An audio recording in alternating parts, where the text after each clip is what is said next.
好，咁去到最後啦，咁呢嚿嘢就應該會等於翻 F 啊 G 啊咁樣噶啦。咁我哋判斷一下啦。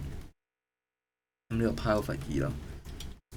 咁我哋要睇下邊個係fx，邊個係 gx，咁可能係一個分子一個分母咁樣先算啦。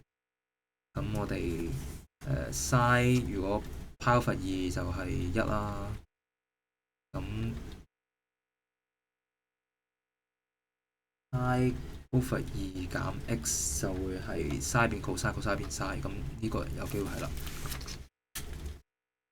fx 等於 sin square x cos square x 嘅話咧，f pi over 2減 x 咧就會係 sin square pi over 2減 x cos square pi over 2減 x 就會等於翻呢個變 cos 呢邊 sin 啦，就會等於翻自己啦。唔錯喎，咁試下咧 gx 咧就係分母呢嚿啦，1加 e sin 8x。咁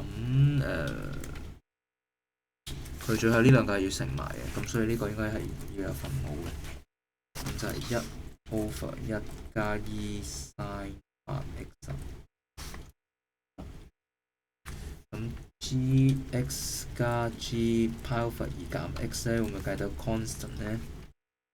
試下啦，1加2 sin 8x 就加1 over 2 sin pi over 2減 8x 啦。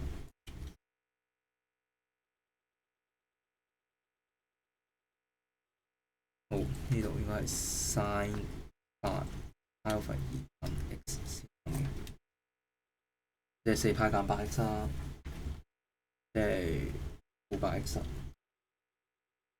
跟住1加 e sin 8x 加1加 e 負 sin 8x，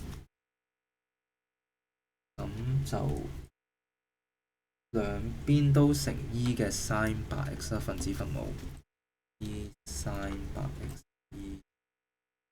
令到個分母會一樣嘅。1加 e sin 8x， 1加 e sin 8x 加1，咁呢個分子就係 e sin 8x 啦。咁樣仲有咩好處啊？分母一樣，分子就相加啦。分子相加咧，呢個等於翻1啦。好，等於翻 constant。咁有時候咧計到困惑咧，都係用計數機諗啲思路嘅，例如 x 係0.2咁先算咯。咁你可以話係睇下呢兩個加埋係咪一個 constant 咯，係。咁如果唔計唔到，咪揀叫做加埋去項分咁樣加埋去咯，咁都會計到答案。咁會計得要1啦。咁所以咧嗰個數咧 pi over 20 sin square x cos square x 1加 e sin 8x dx 咧就會係可以用呢個啦 a over 2 k0 fx 啦，即係 pi over 4有 pi over 2啦0啦 k 係代 pi over 2啊，咁 fx 就會係 sin square x cos square x， 咁都好啱劇本嘅，因為你頭先有計過呢個噶嘛，咁呢個就會係 pi over 16，咁所以咧就